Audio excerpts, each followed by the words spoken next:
तर आपण ह्या 5 वर्षाच्या मुलीच्या मापाचं शिवणार आहोत. तर याची उंची आहे 10 इंच, कमर आहे 22, छाती आहे 25, 3 बाही लांबी 3 आहे, गंडगेर 9, शोल्डर 11. तर ह्या मापाचं आपण शिवणार आहोत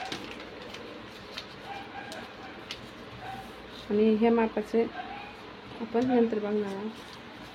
तर सगळ्यात आधी घडी टाकून घ्यायची आहे अशी. तर इथे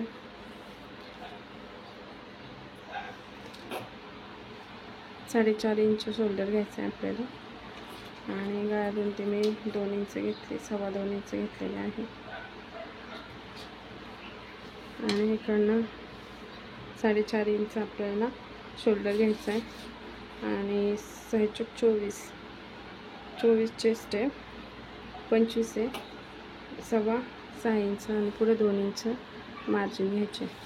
इथं कमर आपली किती आहे 22 आहे, 5 24 5.25 घ्यायचं आहे आणि मागे टक्स मारायचं म्हणून 1 इंच वरती 1.5 इंच वरती मार्जिन घ्यायची. तर हे दोन्ही एकत्रच भाग होतं. हा पण तसंच आहे पाठीमागचं. ह्याला पण इथे 2.25 इंच कापायचं आहे आणि याचा मागचा गळा आपण घेतलेला आहे 8 इंच.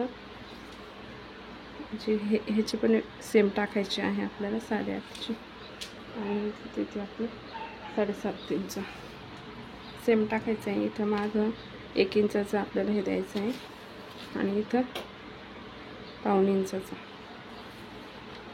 आणि इथं असं ह्या पद्धतीने गळा कापलेला आहे. शोल्डर आपला मध्यभागी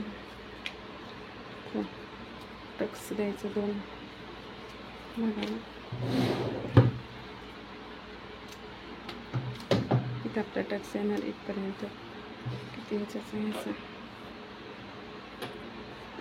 3.5 इंचाचं घेऊ आपण. या पद्धतीने आपला सगळा होणार आहे शिवल्यानंतर असं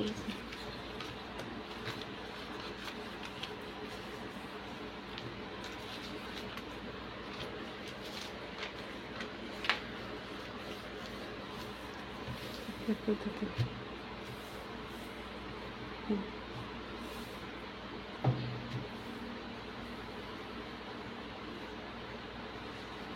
त्यानंतर हा भाग पण आपल्याला इथून कट करून घ्यायचा आहे. याचा गळा आपण किती केला इकडे 2.25, इकडे 2.5, 5 इंच घेतलेला आहे. शिवून 4.5 होणार आहे आणि इकडनं आपल्याला गळ्याचा आकार द्यायचा आणि तो कापून घ्यायचा आहे.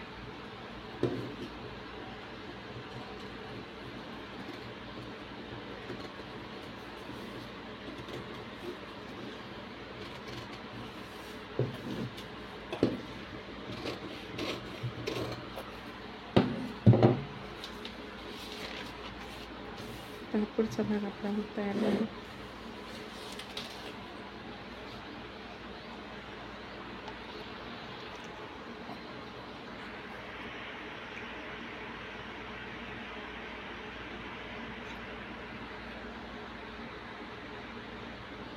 पुढचा भाग आपला तयार झालेला आहे.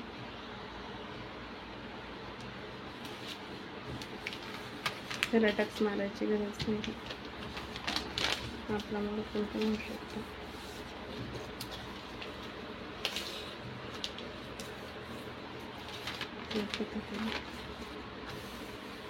फ्रंट पुढचा भाग आणि हा बॅक.